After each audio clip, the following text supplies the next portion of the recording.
it's so important to be yourself.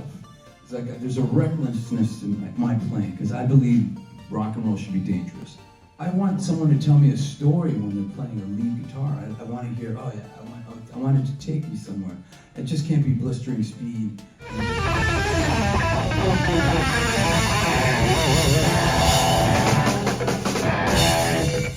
This is our first time at Sweetwater, and we're gonna go see our good buddy Philx's Masterclass that's going on right now.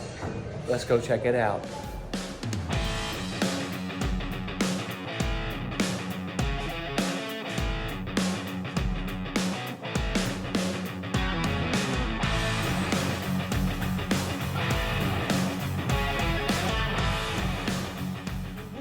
In the back here, I've got some bad news for you. Philx couldn't make it, so he sent his brother Joex. No, joking aside, Philx is one of the coolest guys I've met on this planet. Not only is he a great player, but his passion, his sense of humor, and his joy of life is infectious, as you're about to find out. So he's going to be joined by Dan and Brent. You might recognize Brent. He plays with some guy with a top hat called Saul Hudson, aka Slash. So the drummer you're familiar with. Amazing band, but you've got to be interactive with Phil. He's a very sociable guy. So if you've got questions, ask him, and everyone who asks a question gets to pay me $10 for that privilege afterwards. You can Venmo me if you like, but without further ado, let's hear it for Philx and the Joels, and they're on their way to play with Motley tomorrow.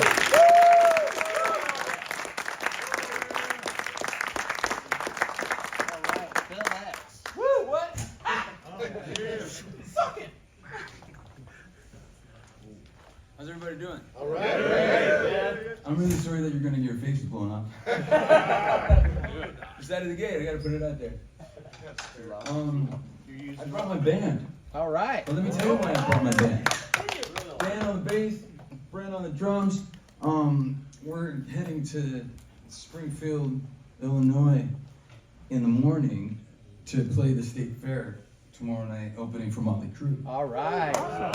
So that's why we're all here, to get reckless. Is that Max Webster? Yeah. I'm gonna do a little bit of rocking, a little bit of talking, a little more rocking, and lots of rocking. All right.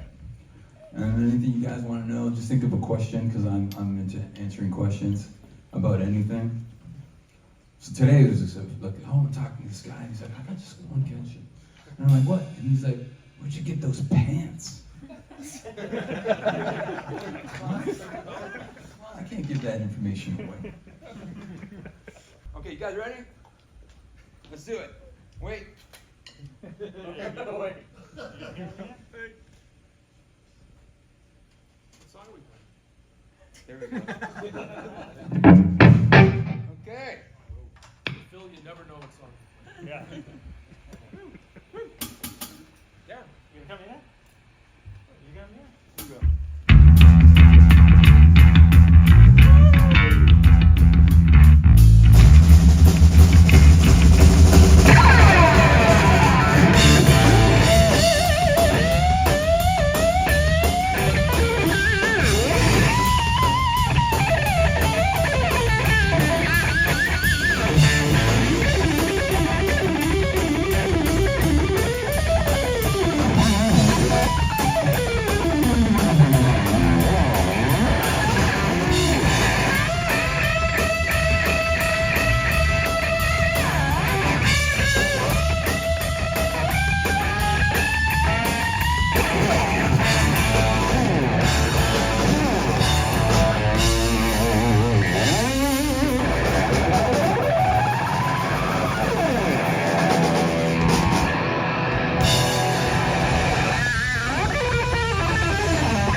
I always have to do a few licks. I'd warm up completely different for a Bon Jovi show than a drill show.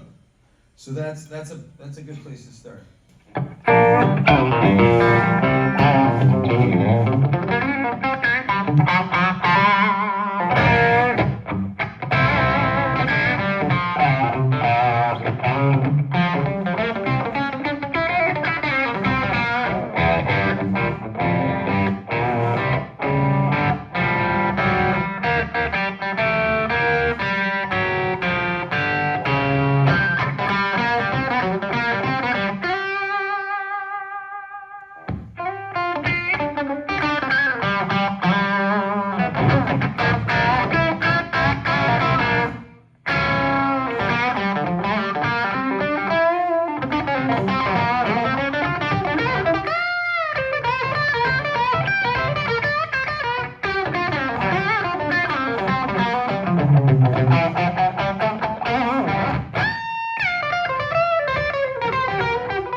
myself laugh too.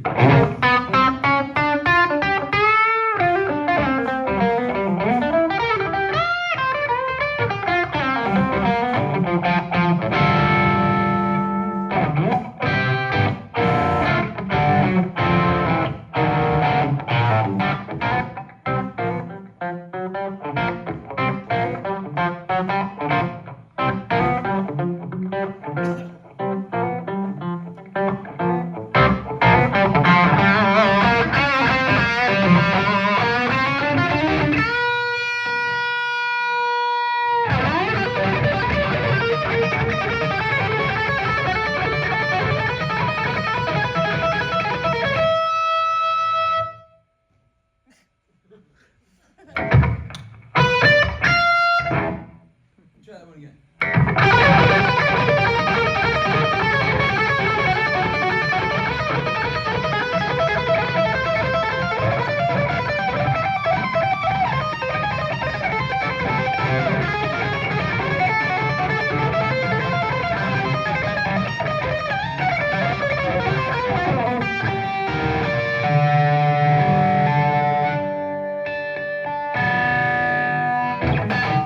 All right. So, the cool thing for me about that is like I try to embrace I start tripping all over the place, and I kind of like, okay, that was cool, but you did something there that was kind of cool, and it's always, I don't want it to be perfect. It's never going to be perfect, because I just want it to be something that my hands are like, okay, this guy's talking to this guy, and I'm trying to get him tight, because when I go on stage, I want everything to come out good, because when you think about it, you get on stage with a band like Bon Jovi in front of 82,000 people at Wembley Stadium. If you go,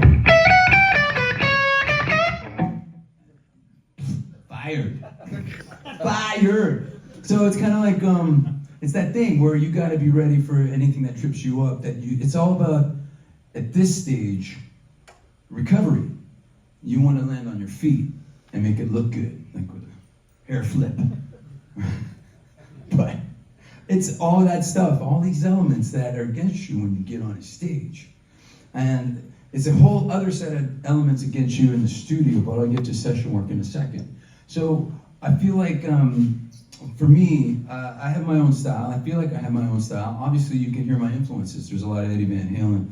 There's a lot of Angus Young.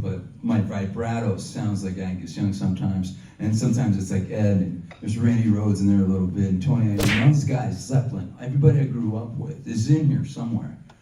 And, a lot of people discuss things like, wow, yeah, like I've met songwriters like, songwriters, good songwriters borrow and great songwriters steal.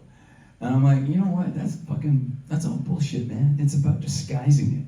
So my whole thing is I've always had this thing like, okay, you can tell where I got that from, so it's not hidden enough. It needs another coat of disguise. And then I dig into my inner being and think of something that works. And another thing that's really cool about that is I'll get on stage and it's not in my head, because you don't want to get in your head too much when you're playing, but when you want to improvise, you got to dig into like different areas in your being of where's this coming from and where's that coming from. Okay, lay this on thick and lay that on thin, and then maybe it's disguised enough after that. It's all this stuff that's happening. I have this thing that I think makes me me. It's like there's a recklessness to my playing, because I believe rock and roll should be dangerous. Rock and roll, dangerous. Because somebody can go, hey man, is it notes, speed, like what's the top 3 things? And they named all these techniques, and I'm like, man, you didn't even say danger. Is it what? Rock and roll should be dangerous, man. It should be dangerous. That's like, there's got to be a little bit of energy. Like, there's this guy that's out there now he's got to be one of the greatest players in the world. The thing is, to me, I don't hear one dangerous note. I mean, I'm impressed as hell by the skill. But if I don't hear like an evil note, like a flat 5, or which is, say this, just in case you guys don't know what a flat 5 is, one of my favorite notes in the whole world. I'm in A still. That's the flat 5. By itself, not so cool, but flat vibes all over the place. I love that. For me, it's kind of like it's an important statement to have a little bit of danger in your play. And I may drop names through the night, but it's always with a good intention. I was hanging out with Steve Lukather, and he's like, you know what I like about your playing is you're reckless. You get on stage and you don't give a shit. I'm like, I don't know, is that good? Like, I don't give a shit, is that good? And he's like, no, it's awesome. And he's like, you do these licks that I've never heard before, and you just implement them like no one else can. And I'm just really in awe by that. I thought, that's really amazing, because I didn't know I was doing that. So I'll just keep doing that. But it's interesting to hear somebody else's take on what you do. So again, it's all about making yourself have your own vibe, your own individuality, and just portraying it as much as you can. So when people watch a video, they're like, hey, did you catch that video, man? This guy put up this video and he did this really thing I've never seen before. And it was so executed so well that it made me want to watch more videos. And that's the kind of thing, man. There's so many players, and there's so many you latch onto, and there's ones that you don't. I want someone to tell me a story when they're playing a lead guitar. I want to hear, oh yeah, I want it to take me somewhere. It just can't be blistering speed and then legato stuff. I can't do legato stuff, so I'm like, even when I learned Eddie's stuff, when he was doing pull-offs, I was picking every note because I just don't have the left-hand strength for it. But that's another thing. Another thing that I would work on is like, okay, well maybe if I pick every note, it'll work. And then sometimes it sounds fine, sometimes it doesn't sound fine. But people are like, hey, are you picking every note? I'm like, yeah. Well, Ed didn't. I'm like, well, I can't. So, fuck you. Kind of thing. In summary, it's so important to be yourself. Just, that's the first thing we should walk away with from this whole thing is, okay, this guy, he's himself, but he's telling me to be myself, and I don't know how to do that. But it's that thing, you're digging deep, and the one thing that, for me, I thought if I practice, it'll just, but that's not it. There's a point, if you're thinking about it and forcing it, it's not happening. But if I sit down and play guitar, and I'm just playing guitar, and you enter a Zen-like state where I'm coming up with stuff, and I'm like, how did I do that? And that was cool. And then those are the moments when you should put your recorder on, like either on your phone or in your studio. Start recording yourself, because you're gonna listen back and go, what was that? And that's when magic happens. And I'm sure Steve Vai talks about this all the time, because he like meditates with a guitar for 12 hours, and that's his thing. So that's the kind of thing for me that makes an individual. It's so important to have your thing locked down. My thing isn't even locked down. I get on stage, like I said, in front of 82,000 people, and I walk out there like anybody else. Anything could happen. Just have fun. You know the songs, you've played them 500 times. Something's gonna go weird, but you just gotta fall on your feet, no problem. And I think that's the confidence that you get the more you play in front of people, the more, even if you're sitting down beside another guitar player, and he's playing licks, or she's playing licks, and you're playing licks, and they're playing licks, and you're going back and forth, and there's energy that's going back and forth. And you probably come up with something on your own, inspired by yourself, in a different moment. And those are the moments that we want to hold on to, as artists, as players, as all that stuff. How do you pay tribute to one of the greatest guitarists from one of the greatest rock bands of all time? In collaboration with the mighty Sam Hill Customs, Masters of Shred proudly brings to you the limited edition Super Halen 1x12 stack. Each cabinet is scientifically crafted with the highest grade materials to give you that monstrous tone that will light up the sky. Hand-signed and dated by Sam Hill himself, these limited edition amps are limited to just 50 pieces. Draped in the pages of a vintage 1990 Van Halen comic book, the Super Halen is a showpiece that can rock like no other. Each cabinet comes fully loaded with a 12-inch USA-made Green Beret speaker, a total upgrade from the Celestion G12M greenbacks that we've become so accustomed to. Each cabinet is closed-backed just like Eddie's, but we also offer open if you desire. With no two finishes being the same, you can be assured that your Super Halen amp is one of a kind. Visit www.mastersofshred.com now to reserve yours today before you can't get this stuff no more.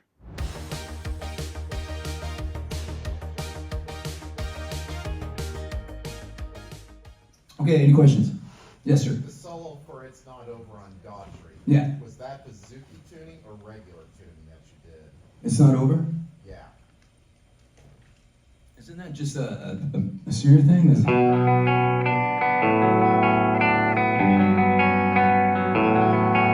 That's it. Thanks for bringing that up. There's a solo on it. Yeah, but that's the song, right? Because I don't remember. But that's another thing. I can segue into sessions for a second. So when that song came into the studio, It's Not Over by Daughtry in 2005 or 6, it was just him and the guitar. Here's the demo, guys. And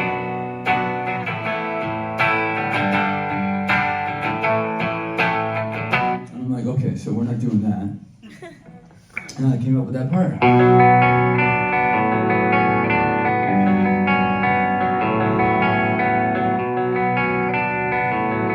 Now you got that. Okay, so for the third line in the verse, you got to change it a little bit.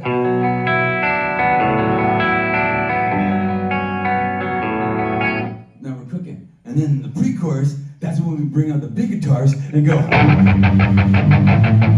kind of thing. So the solo is, I think, isn't it?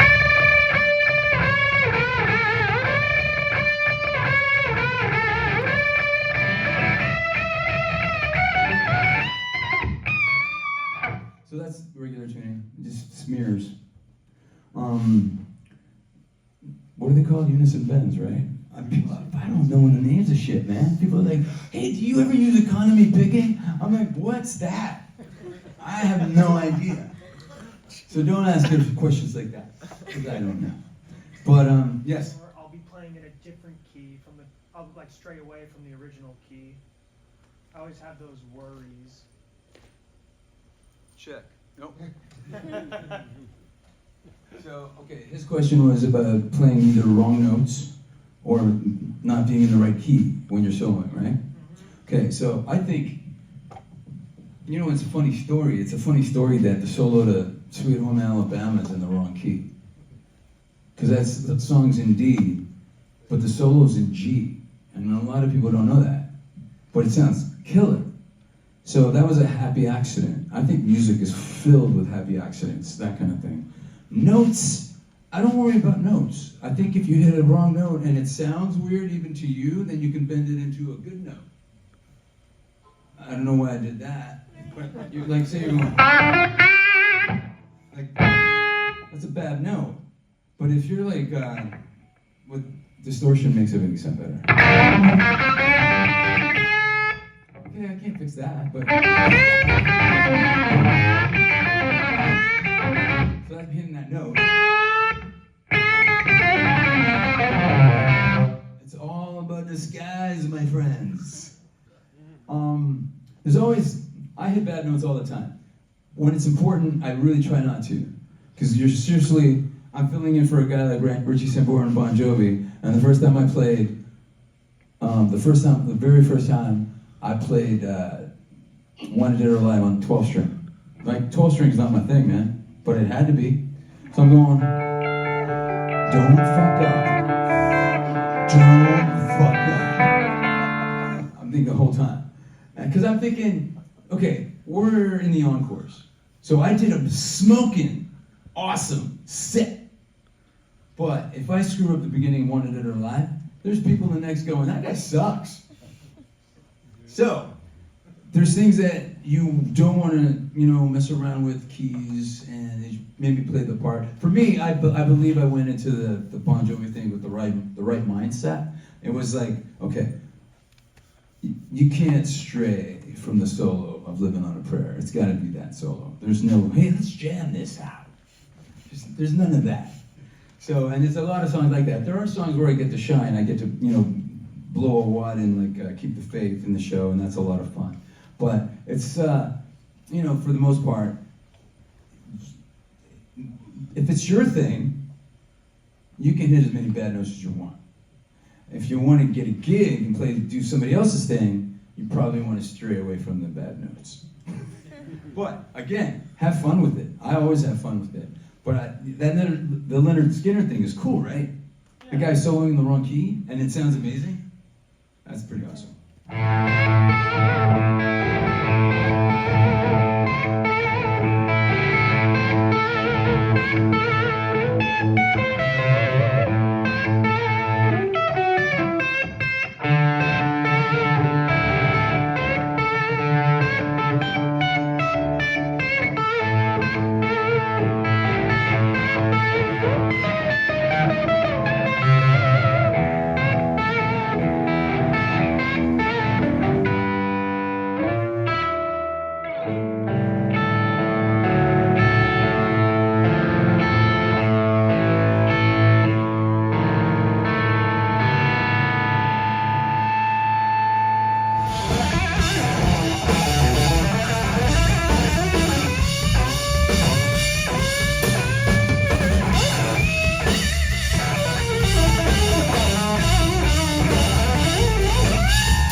And I think it's all intertwined.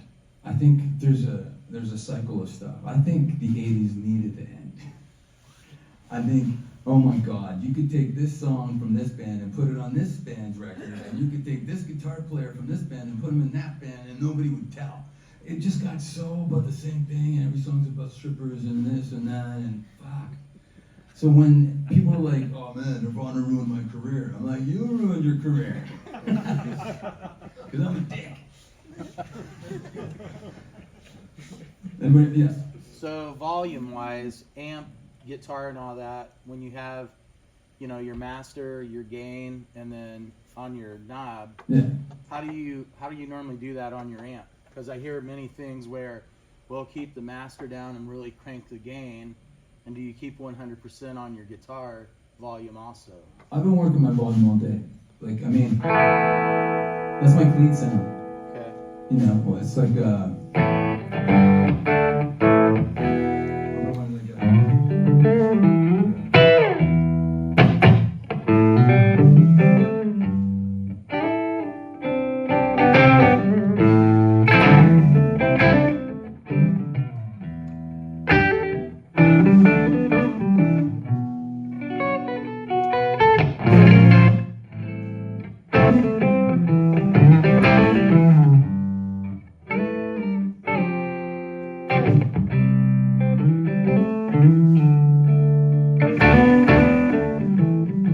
So, to me, that's the beauty of this instrument.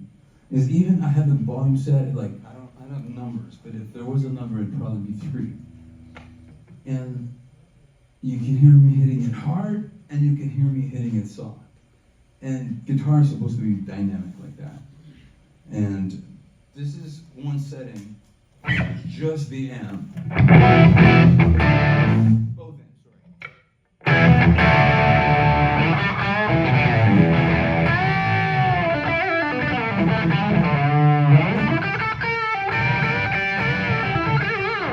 That's just the amp. And if I want clean,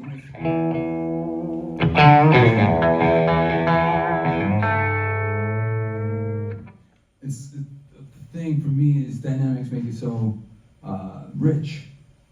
And I have one channel, I've had people come up to me and go, hey, what's your clean sound? Because it's really good. I go, it's just the guitar turned down. Now, you need a specific audio pod to have the clarity. Because I meet guitar players that swear by having a resistor soldered to the volume pot. So it gives you the resistance when you turn down, it makes it brighter. If you have a good audio pot and a good amp, you don't need that, I don't think. Like this sounds sparkly enough to me, I don't mind any brighter than that. Yep. But again, gear-wise, it's all about flavor. So if I'm hitting, even without touching the volume, like the little one I just did with the neck pickup, that, hitting it hard, hitting it soft. You can it just takes the listener to, on a better journey, I think, with the dynamics. You know, there's hills and valleys, and it's not just ripping your face off. So, and then you can do that with both pickups. So all the sounds that I like to talk about are the sounds I'm just getting with just this. Like we did a jam today, and all the guitar players came up, they had reverbs and delays and stuff like that, and I love that shit. But that was the only time I realized that I was dry as a bone. Oh my God, I'm so dry. And I'm talking to Ian, I'm like, Ian, keep putting a little delay on my guitar. Because I don't have it here. This is just rock here. And there's none of that, you know, the wetness, which is what we call it. Anybody have that? Yes. Is that your hand? Oh, so how's the kitchen thing going? The what? The kitchen thing out there. The Oh, my Blues wife's kitchen. catering company? Yeah. Thanks for asking, man. Yeah. That looks good. Didn't you guys just have one the We other just night? had a gig, we played on Tuesday. And, Yeah. yeah, these guys were here with me, Dan and Brent. And wouldn't it be funny if that whole wall fell over because you're leaning on it?